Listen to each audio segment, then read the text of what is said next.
Welcome back to Modern Mystic Messages. I'm Teresa. I think we're on part 4 now, somewhere in there of my story. So now I had a young child at the age of 23. Um, love my life. I love her so much. And it's truthfully, like I said, I've actually made peace. Sadly, her father actually passed this past October 13th. Um, and even before I sat down to record these, I actually had pretty beautiful download from him. So I mean, we've made peace. I understand that a lot of the things that happen were because we were young, uninformed. People make choices, different, whatever it is. Like I said, I hold no malice or for anybody against anything that's happened to me along my way because I've been able to see the divinity of all of it, even the parts that felt bad. And like I said, some of the stuff that I just kind of walked into being stupid. Knew better when I did it, some of it. But I mean, even the things that wasn't a case of me doing better that really, really were some rather nasty by worldly standards, karmic facilitators doing their thing. In the overall scheme of things, it's collateral damage for where I was headed, what I needed to see and learn. Because truthfully, one of my largest lessons to get over as an empath was the people pleasing, codependency, and being drawn to narcissists and sociopaths. That's a huge paradigm that's playing out amongst a lot of people in the collective. So much so their whole channels on YouTube devoted to trying to help people navigate that stuff. So I can say that and own, take accountability for it. But you got to learn those lessons and learn to close it out. But that's a huge thing with empaths that are imbalanced. You come here to be a truth teller, plunked down between a narcissist and her supply, and especially when that supply is starting to have had enough and kind of fed up and starting to buck a little bit, but still stuck in a life and a society and a religious binding that says till death do us part. It's a battleground, babies. It's a battleground. And even when the battleground isn't fisticuffs, there's power in the tongue. Them words hurts more than the licks sometimes. Yeah. But in any event, 23, I became a single mom, and that got kind of rough with it wasn't so bad, super bad financially, but when my daughter was 9 months old, my father suddenly transitioned. And even at that, I was able recently to kind of understand people go, well, why do people leave and how do they leave and they don't get a chance? Sometimes we're offered certain exit points in our life. And I understand and I can't blame them. We're so upset about the people who leave us behind. But we're all going to leave here at some point anyway. And if I had the choice of leave suddenly, quickly, so that there is no pain or fear, or have to linger around in a body and or mind that's failing and debilitating just so my family can have a few extra months or whatever to cry and have to wait on me and clean my poo and stuff. If I had that choice before me, I'd take the quick exit too. I think 99% of us would. If for nothing else, not to have our families having to suffer and wait on us and all that. Once this body and or mind has begun to fail, it's pretty much time to exit. And who knows what or when, as far as somebody's spiritual contract, whether or not they could have stuck around or not. I don't know. My dad, I kind of understood. I really did. And I honestly, I just recently got the revelation on that. At the time when my father passed, and I'm going to just use that because it's the easiest to say. Like I said, he ain't going nowhere. I talk to him sometimes. But when he left the physical body, he had finally had enough to the point, and I don't remember whose idea it was, probably my mom's, because she was convinced of whatever, and he may have been guilty of some of what she convinced of. I ain't got to get into all of that, but they were separated.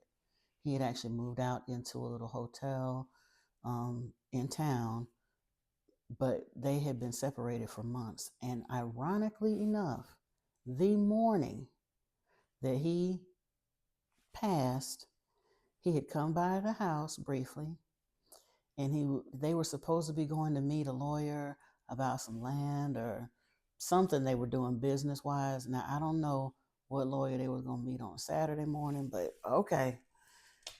And right before he left the house, he played with my daughter, who was 9 months old at the time, and did all, granddaddy up in the air, da da da, and went out to the post office, sitting in the truck, checking on his mail, slumped over, and was gone.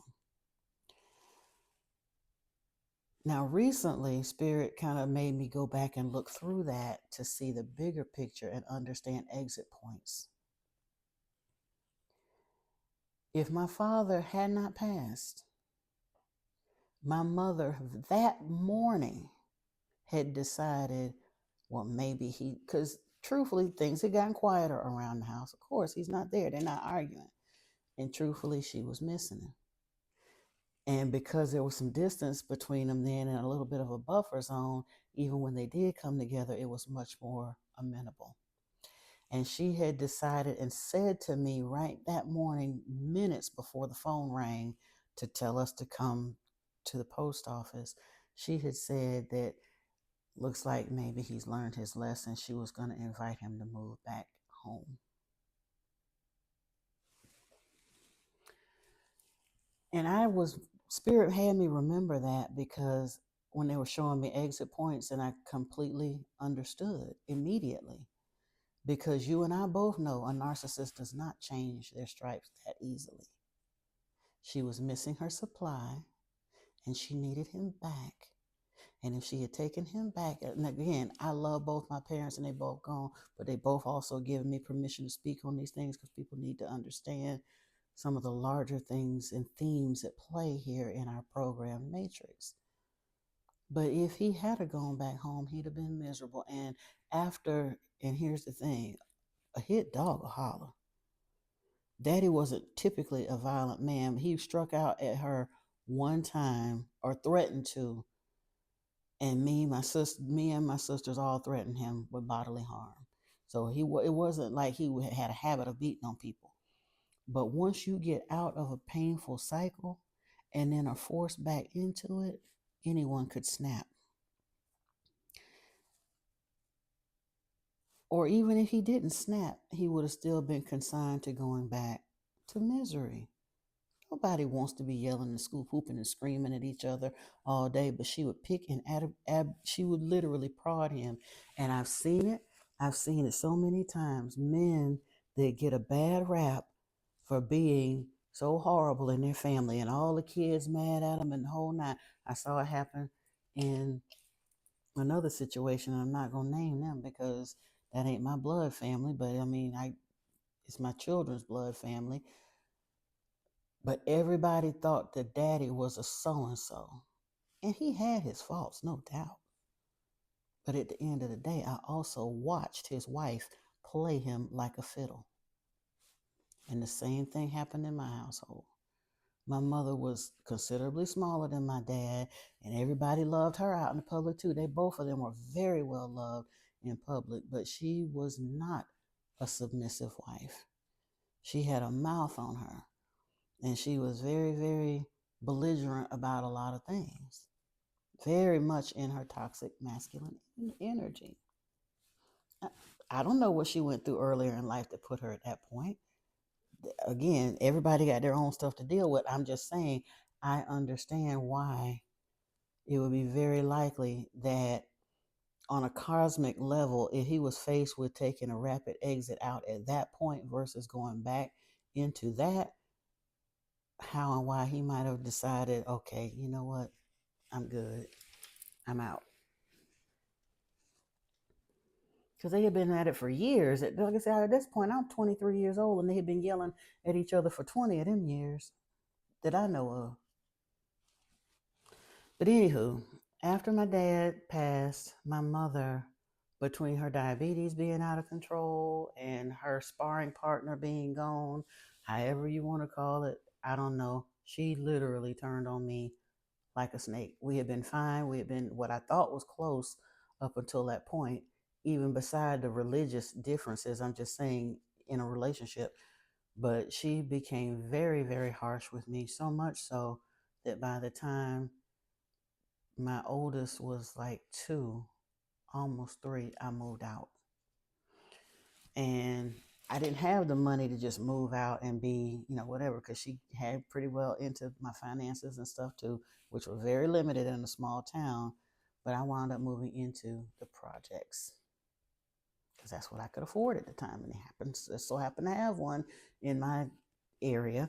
And I was so naive and green that I was like, well, you're in the world, but not of it. It doesn't matter where you live.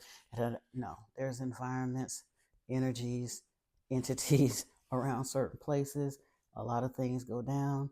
But I was there and it wasn't bad. I didn't have anything super violent happen. However, now I am out of the congregation. Well, I'm not sure if I was quite out at that point, but almost out of the religious organization, out of my parents' home, out into the world in a lower socioeconomic environments by way of the projects. And women, I gotta say it, I'm gonna just be honest, especially for the empaths and the good girls that like bad boys and all of that. They go slumming, as they used to call it in my day. But that whole thing of women liking bad boys, that hasn't gone anywhere.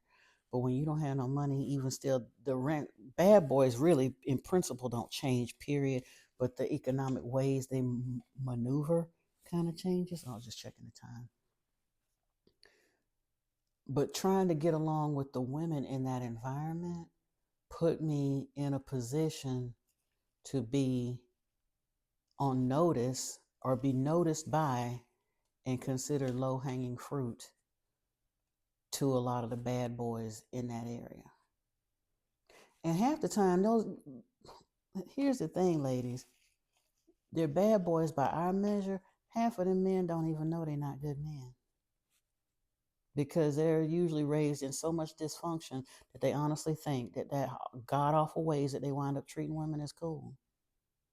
And women tolerate it because they don't know any better because their self-esteem is so low. And they can, for all of the eyelash flicking and the hair flicking and the booty shaking and all of that, there's a whole lot of women out there with almost zero self-esteem. And I know they ain't got no self-esteem because if they did have any, they wouldn't be out there fighting and scrapping or giving themselves to the pieces of nothing that they're giving themselves to. And I get it. We all a child of God, all of that, blah, blah, blah. But there are some folks out there that carry themselves in such a way that you wonder, do they even have a soul? You got no business casting your pearls before those kind of swine, but yet women do that all the time, thinking that we can bargain with whatever we bargaining with or however it's come about. A lot of women who have familial issues, daddy issues, mommy issues, and all of that when they're younger, their first expression of that in an unhealed state becomes permissiveness and or promiscuity. And it makes you a target for guys out there, like I said, for the bottom feeders who are out there reaching towards a lower hanging fruit. We're going to pick that up later. I'll meet you on the next one and love you. Namaste.